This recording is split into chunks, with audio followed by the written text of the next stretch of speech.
Voici les titres de ce journal. Décentralisation de Soubré. Le conseil municipal dégage un excédent de plus de 75 millions de francs CFA. Transport, Rabat arbitre en octobre la 4e édition du Salon africain des transports. Mesdames, Mesdemoiselles et Messieurs, bonsoir. Bienvenue au journal de Business 24 Africa. Le conseil municipal de la commune de Soubré a tenu récemment sa première session ordinaire de l'année 2015. À cette rencontre, les conseillers municipaux se sont félicités de l'excédent budgétaire qu'a dégagé la mairie de Soubré. Il s'élève à 75 millions de francs CFA. Suivons ensemble le reportage de Koné Mamadou et le commentaire de Lawani Papatunde.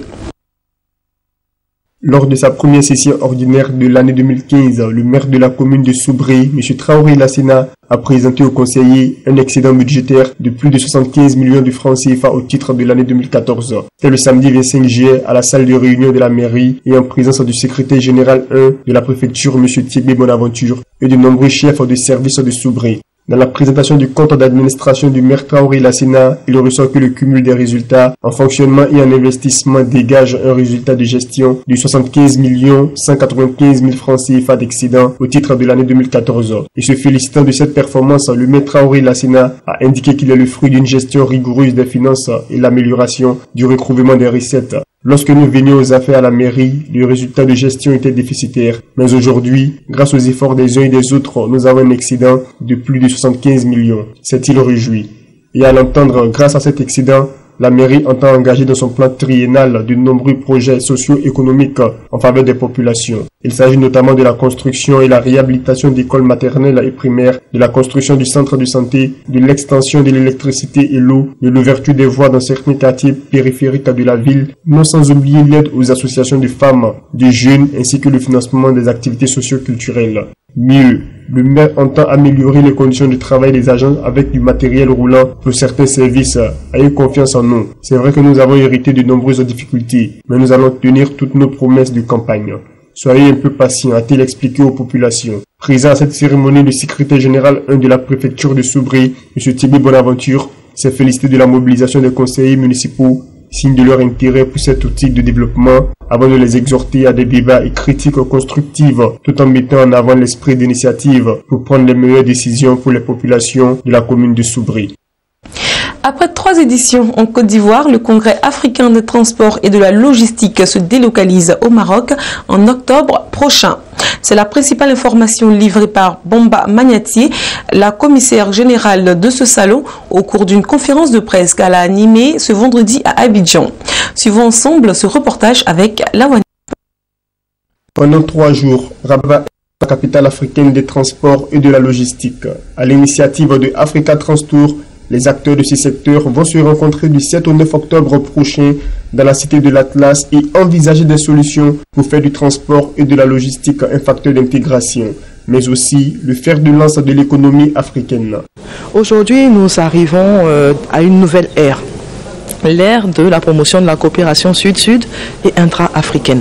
Et voilà pourquoi nous avons tissé un partenariat gagnant-gagnant avec des acteurs majeurs au niveau du Royaume du Maroc, notamment l'Union africaine des transports et de la logistique, le ministère marocain de l'équipement et des transports, la Société nationale des transports et logistique et bien d'autres acteurs tels que la Confédération générale des entreprises du Maroc. Ça sera vraiment de prendre en compte la voix du secteur privé et des destinataires finaux que sont nos populations, la porter auprès des hautes institutions ministérielles et étatiques pour solutionner définitivement les difficultés que nous avons au niveau du transport et permettre ainsi d'accompagner le développement de l'Afrique.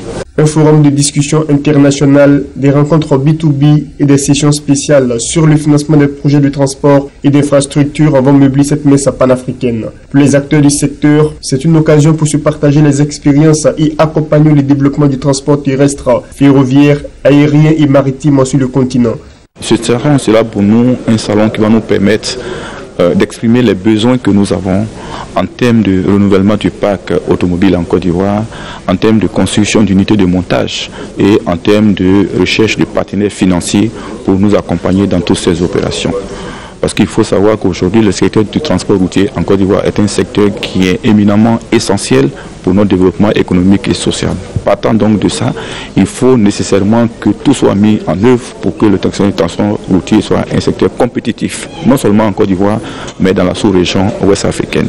Un port ne peut véritablement prospérer que s'il y a en amont ou en aval, disons, une très bonne organisation du transport terrestre. Parce qu'il faut bien que la marchandise arrive jusqu'au port et il faut bien que cette marchandise la parte du port pour aller vers sa destination finale.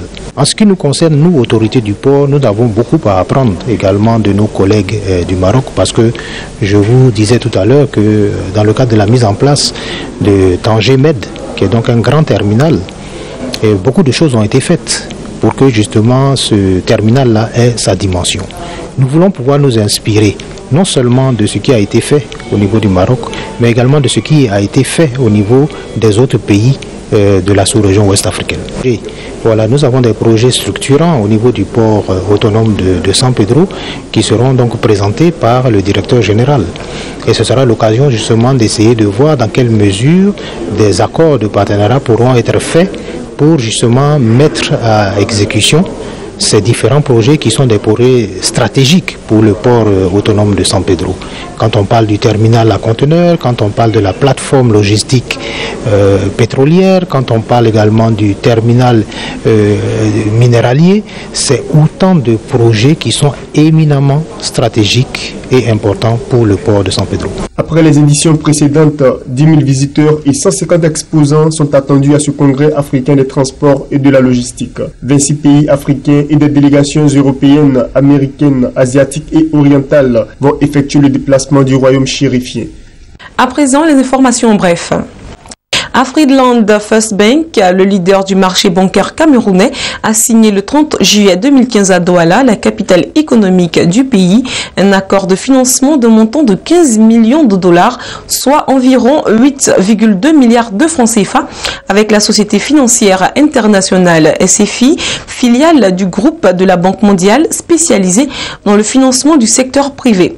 Concrètement, l'institution bancaire camerounaise, dans ce communiqué officiel, remercie la Banque mondiale grâce à ce financement.